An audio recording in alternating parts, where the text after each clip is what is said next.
I've been driving trucks for 22 years. Refrigerated freight mostly, produce and dairy, the kind of loads that don't wait for weather or bad luck. 200,000 miles a year, give or take. You spend that much time alone in a cab, you start noticing things other people don't get the chance to notice. The way a highway sounds different after midnight. The way certain stretches of road feel wrong before anything actually happens on them. You also start hearing things, mostly over the CB, mostly from drivers you'll never meet and never see again. Voices that come out of the static for 90 seconds and then are gone for good. Most of what you hear on Channel 19 is garbage. Complaints about way stations, arguments about lane discipline, somebody's cousin selling knockoff logbooks. But every so often, you get something else. A driver telling a story in a flat, careful voice. The kind of voice people use when they're not exaggerating, when they're trying to get the details right, because the details are the only thing keeping the story honest. I started writing these down about 8 years ago. Not because I believed all of them. Half the fun of trucking is the talk, and truckers lie the way sailors used to lie, easily and well. But some of these I didn't hear from anybody. Some of these happened to me, on roads I still drive, in a truck I still own. I'm not going to tell you which ones. You can decide that on your own time. I'll just tell you what happened, the way it happened, and you can do the sorting. Here are 7 of them. The first one happened to me on US Route 50 through Nevada, the stretch they call the loneliest road in America, back when I was still running solo hauls for a company that didn't much care how long you'd been awake, as long as the freight showed up on time. I'd been driving since 4 that morning, hauling reefer produce out of Sacramento toward Salt Lake, and by the time I hit the flat basin country east of Fallon, the sun was already low and orange, and the road ahead of me was just a gray line running into nothing. No radio out there, no cell signal, just sagebrush and dry lake beds and mountains that look close but are 40 miles off. I saw the guy standing on the shoulder from about a mile out, just a shape at first, then a man with a duffel bag and no vehicle anywhere near him, which out there means something's gone wrong, because nobody walks that road by choice. I slowed down. I want to say I thought about it, weighed it the way you're supposed to, but honestly out there, you don't leave a man on foot with no water in sight of a dying sun. I've picked up plenty of guys like that over the years, guys with broken down trucks 4 miles back, guys who ran out of gas being stupid about how far the next station was. You help, because next time, it might be you. He got in without much talk. Said his name was Dale. Said his truck had quit on him back near Middlegate. Wouldn't say what was wrong with it, which struck me as a little odd, because most men can at least guess. Battery, alternator, something with the fuel line. He just said it quit, and he'd been walking since noon. He didn't look like a man who'd been walking since noon. His shirt was dry. His boots weren't dusty.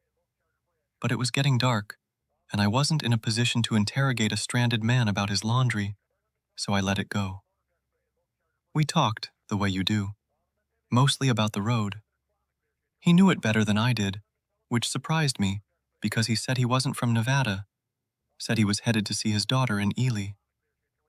He'd tell me things before we got to them. Said there's a dip about 6 miles up, where the road drops fast enough to make your stomach lift. And there was. I felt it before I saw it coming. Said there was an old ranch gate on the left, with a chain wrapped twice around the post. And there was. Said there'd be a coyote standing in the road just past mile marker 40, not moving, just standing there watching us come.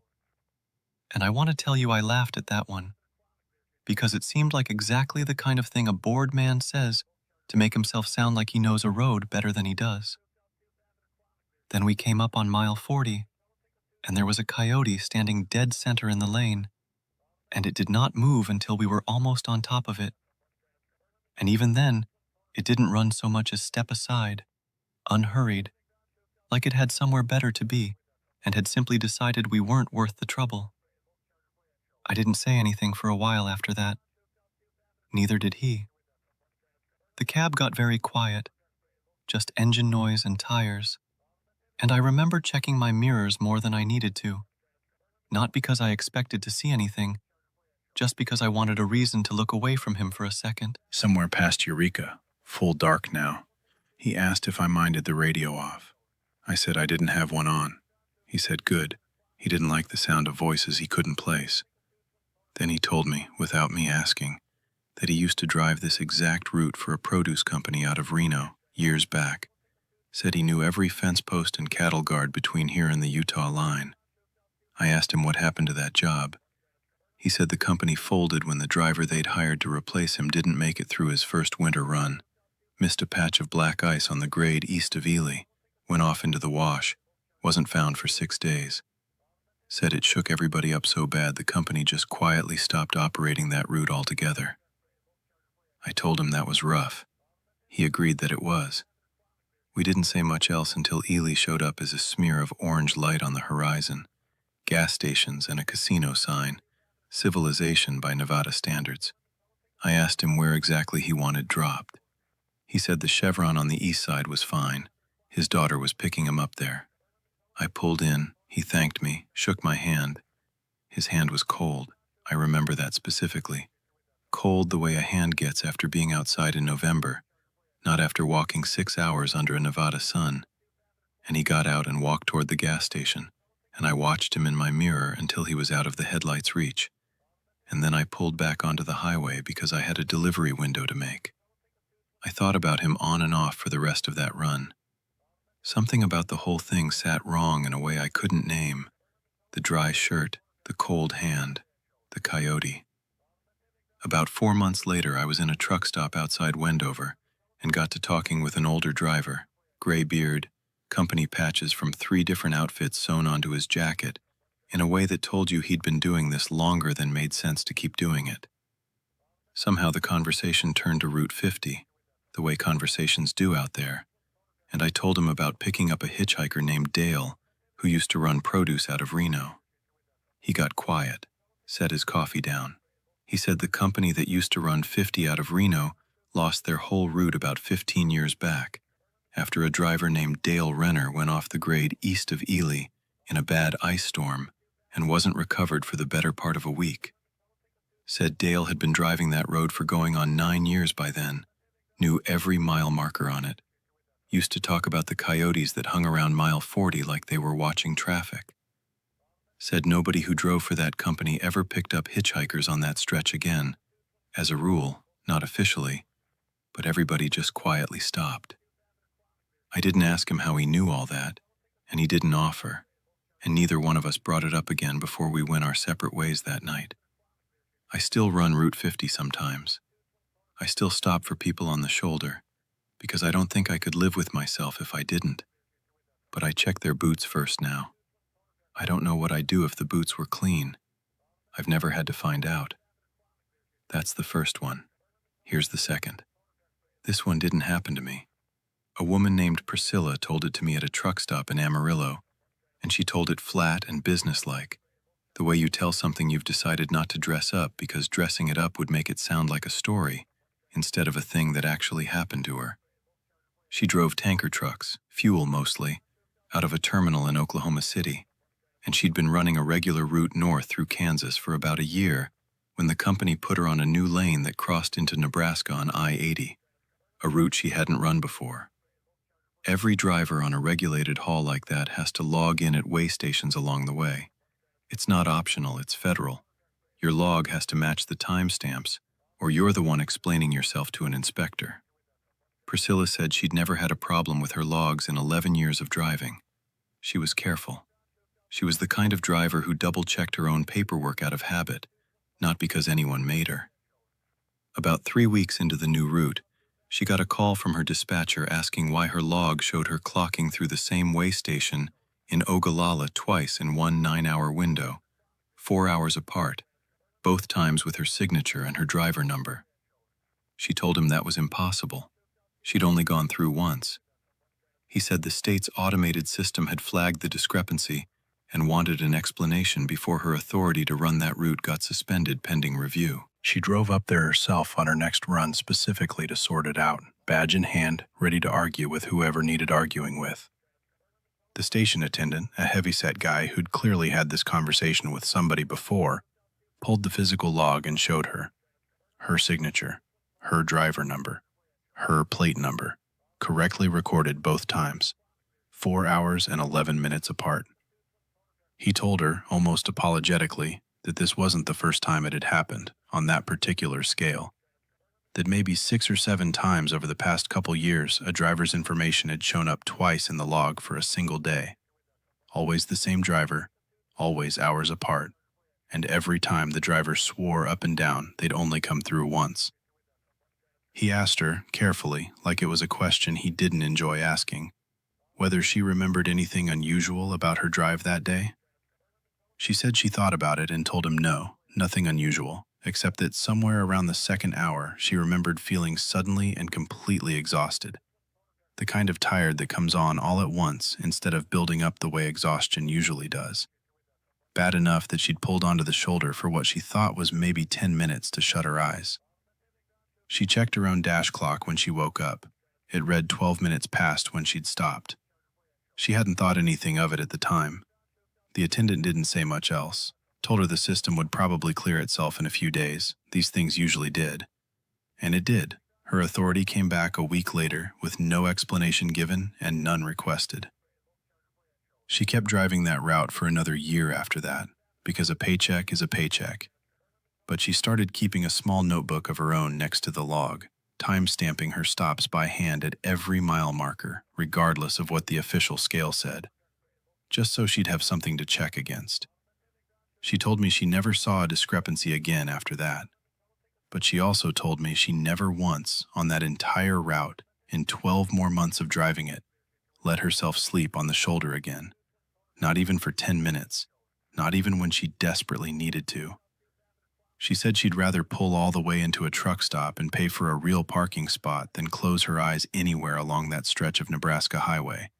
And when I asked her why, specifically, given that nothing bad had actually happened to her, she just said that whatever showed up on that scale at Ogallala 4 hours after she did wasn't tired, and hadn't needed to sleep, and had known her signature well enough to use it. Here's the third one. I heard this one over the CB myself, 3 years back, driving a night run through the mountains on I-77 through West Virginia, the stretch where the road climbs and drops through fog thick enough that your high beams just bounce it back in your face, and you're better off running low. It was maybe 2 in the morning. I had the radio on channel 19, mostly out of habit, not expecting much, when a voice cut through clean and calm. A man, sounded middle-aged, said he was hauling steel coil southbound and wanted to know if anybody else was picking up a station broadcasting old gospel music somewhere around 27.185 off the regular CB band, coming in stronger than it had any business coming in given the terrain. Nobody answered him for a minute. Then somebody did. A woman running a car hauler said she was getting it too. Said it had been coming in on and off for the last 20 minutes. Said it sounded like it was being broadcast from somewhere close, not skipping in from some distant tower the way stray signals sometimes do at night when the atmosphere does something strange to radio waves. She said the strange part wasn't the music. The strange part was that between songs, a man's voice would come on and read off names, slow, careful, like a preacher reading a prayer list. And some of the names he was reading were names of drivers who ran that stretch regularly. Drivers she recognized from the regular Channel 19 chatter. Guys she'd talked to that same week. The steel coil driver said he'd heard his own name. There was a long quiet after he said that. Then a third voice came on, older sounding, gravelly. Said he'd been running that mountain for 30 years, and every so often, mostly in fog, mostly late at night, somebody picked up a broadcast like that. And every time somebody reported hearing their own name read off it, and every time, without fail, that driver reported some kind of trouble on the mountain within the next hour. A near miss, a jackknife somebody else caused, A moment where the brakes felt like they weren't going to catch in time, and then, somehow, did. He said he'd heard his own name on that frequency once, 11 years back, and 40 minutes later, a deer came out of the fog so close to his grill that he still didn't understand, to this day, how he hadn't hit it. How the truck in front of him hadn't jackknifed when he swerved. How none of it had ended the way physics said it should have ended. He said his advice, for whatever it was worth, was that if you heard your name, you pulled over. Not because pulling over would stop whatever was coming. He didn't think that was how it worked.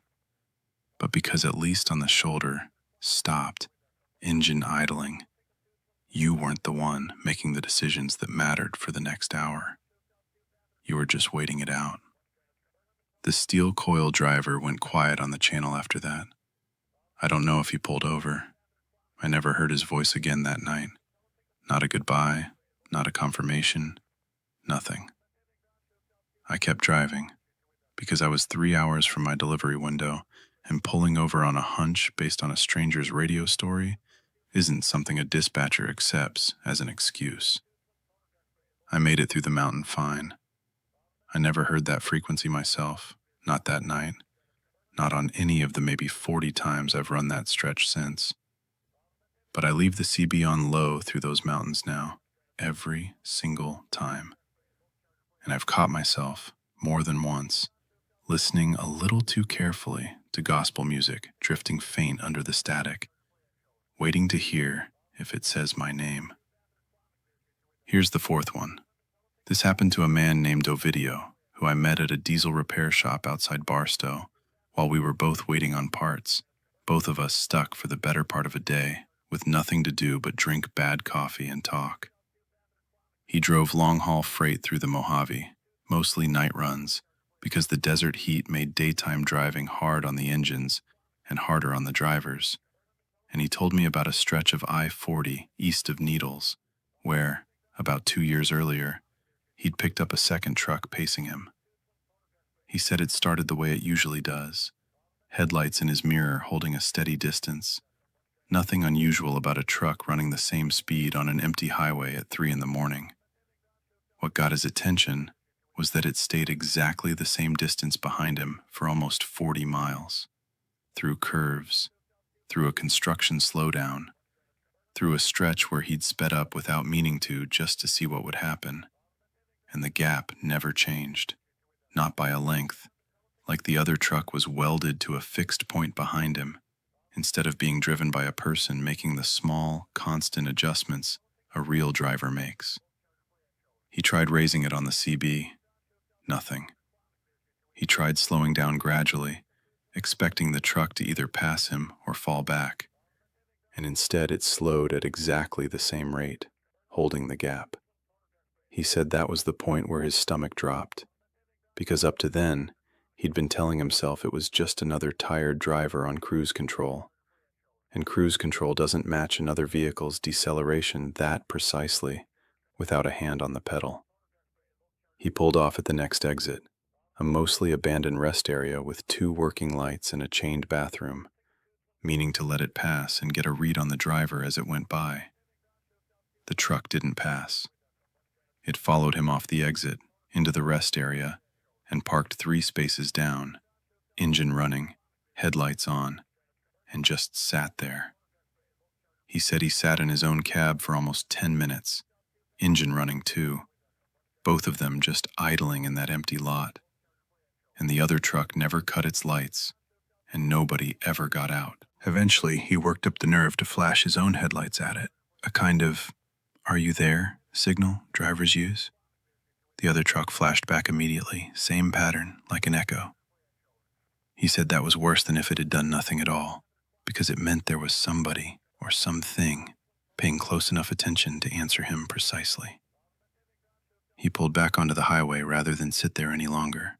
The other truck followed him back onto the highway too, resumed the same exact distance, held it for another 6 or 7 miles, and then, without slowing or speeding up or doing anything he could point to as a cause, its headlights simply weren't in his mirror anymore.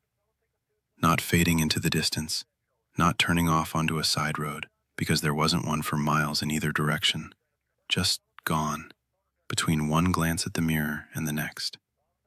He said he drove the rest of that night with his hands aching from gripping the wheel too hard, and he never ran that stretch of I-40 after dark again if he could help it. And when the company eventually reassigned him to a different route, he didn't ask questions and he didn't argue.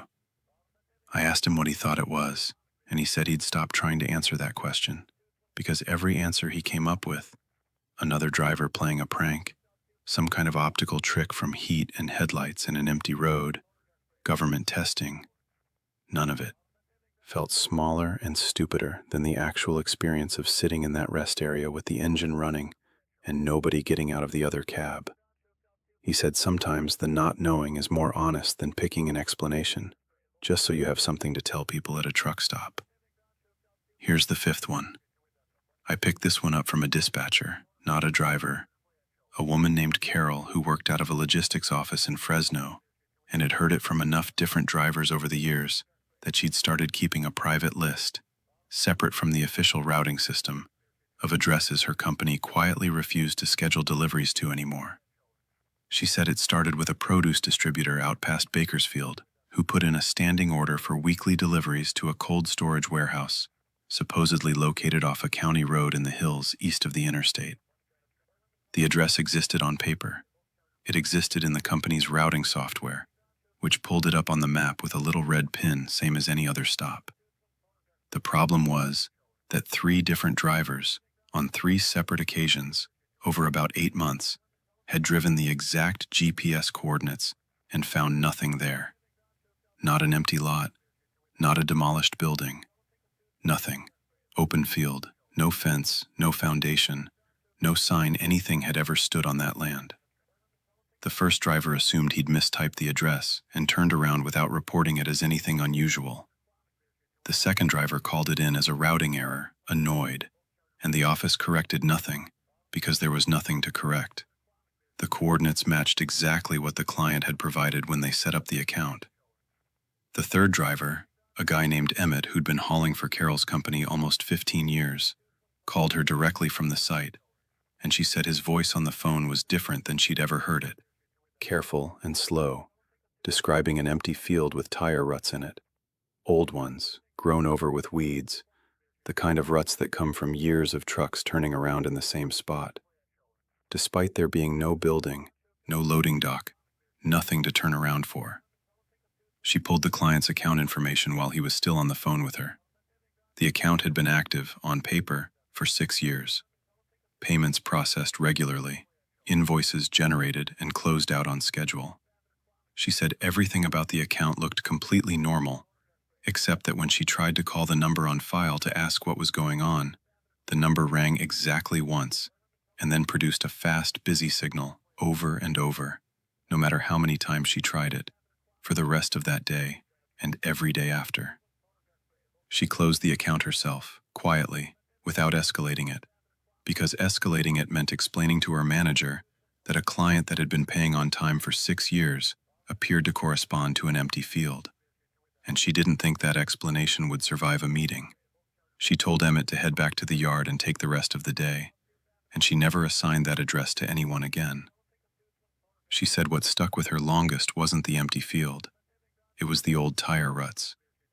Because ruts like that don't come from one truck getting confused once. They come from years of drivers pulling in, backing up to a loading dock that had to have existed at some point, doing their job, and driving away, over and over, at a place that by the time Emmett got there, had apparently never had a building on it at all. Here's the 6th one.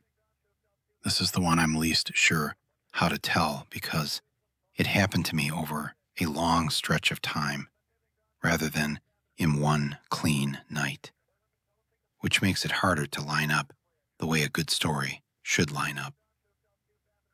For about 4 years, I ran a regular route that put me through a particular rest stop on I-10 outside Van Horn, Texas. Usually late, usually needing the mandatory federal break before I could log any more hours. It's a plain rest stop, vending machines, a covered picnic area, a handful of spaces for trucks along the back fence line. The first time I noticed him, I didn't think anything of it. An older man, maybe 60, standing near the fence, smoking, wearing a denim jacket with a trucking company patch I didn't recognize. The kind of company patch that looks like it's from decades back. Faded lettering, a logo style nobody uses anymore. He nodded at me. I nodded back. That's it. The first time. The second time, months later, different season, I saw him again in almost the exact same spot, same jacket, same brand of cigarette, from what I could tell by the pack in his hand. I remember thinking it was a coincidence worth a laugh. A guy who apparently ran the same schedule I did on some parallel loop of his own. I didn't talk to him that time either. The third time was almost a year after the first, and this time I actually said something. Made a joke about us always ending up parked at the same rest stop, like it was fate. He smiled, said something about how some men just get stuck running the same road their whole lives, whether they want to or not. And I laughed because it seemed like exactly the kind of tired trucker humor you hear at every stop in the country. What I noticed, standing closer to him that time than I had before, was that the jacket wasn't just old-fashioned in style. It was actually old, worn thin at the elbows in a way that comes from years of wear, not from being bought that way. And the company patch on it, when I looked closer, was for a freight outfit that I later found out, when I bothered to look it up, had gone out of business sometime in the early 90s. The fourth time I saw him, I didn't say anything at all. I just watched him from my cab for a while before I got out.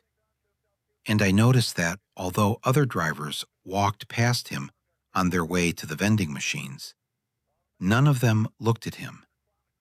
None of them nodded the way you nod at another driver at a rest stop. Not out of rudeness, just the ordinary blindness of people passing through a place they don't expect to hold their attention. When I finally got out and walked toward him, he was gone. Though I hadn't seen him walk anywhere, hadn't heard a truck start up, hadn't seen headlights pull out onto the highway. I asked around after that, at truck stops, at the same rest area itself, whether anybody else had noticed an older man in a denim jacket who seemed to be there more often than made sense. Most people had no idea what I was talking about.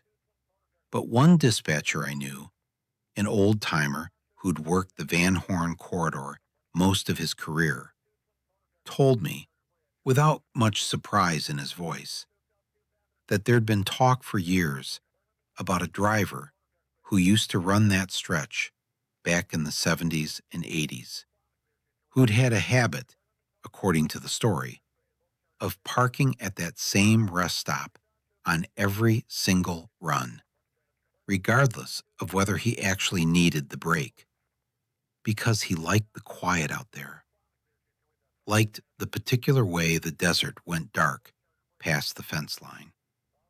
Said the man had died of a heart attack, alone, parked in his cab at that exact rest stop, sometime in the early 90s, and hadn't been found until the next morning by a driver who'd assumed he was asleep. I still stop at that rest area. I haven't seen him in almost 3 years now. Part of me hopes that means whatever kept him there finally let him go. Part of me isn't so sure that's how it works, and checks the fence line anyway, every single time, out of habit. And here is the seventh, the last one, which I've saved for last because it's the one that ties the others together better than I'd like it to. About 2 years ago, I picked up a passenger of my own kind. Not a hitchhiker on the shoulder this time, but a young guy, 22 maybe, whose car had broken down at a gas station outside Flagstaff, where I'd stopped to fuel up and grab coffee.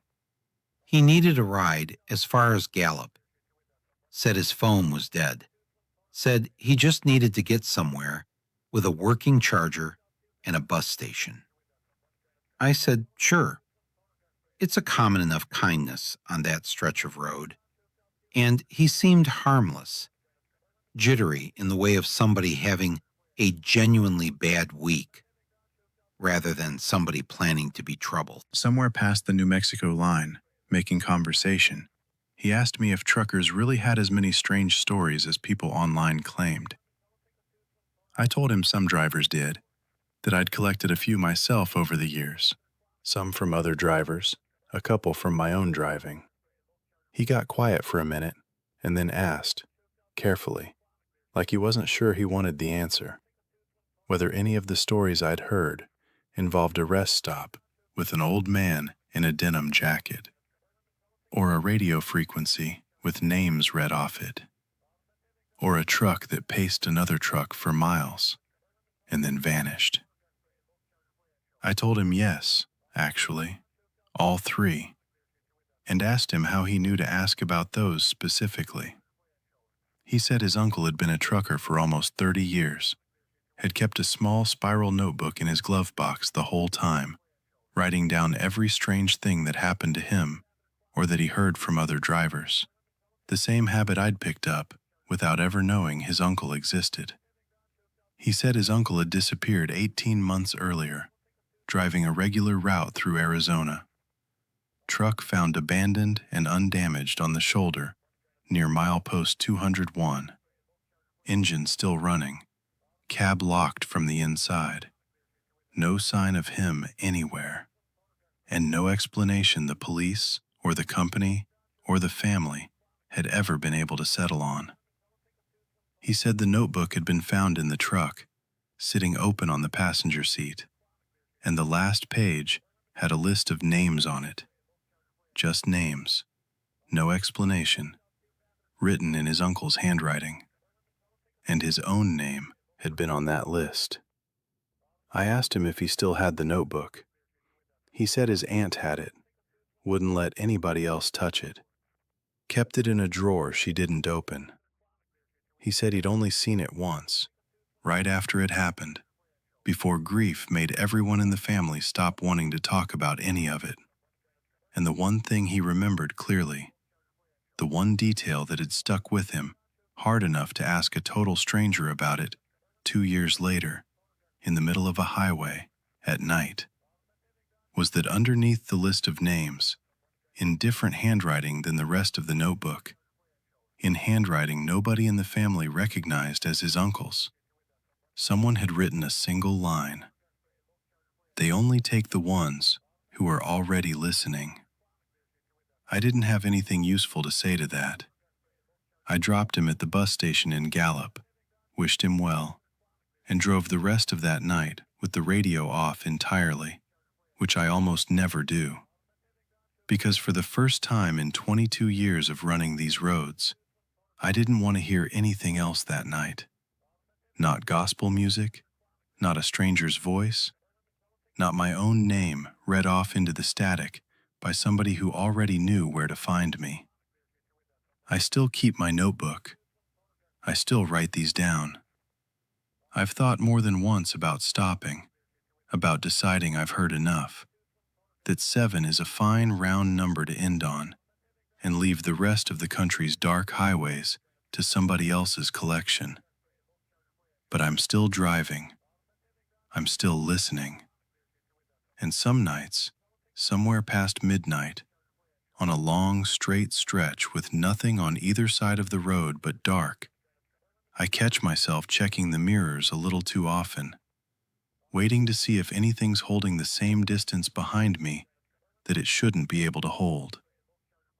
And I understand, finally, exactly why every driver who ever told me one of these stories always ended it the same way. Quietly, and without much interest in ever telling it twice.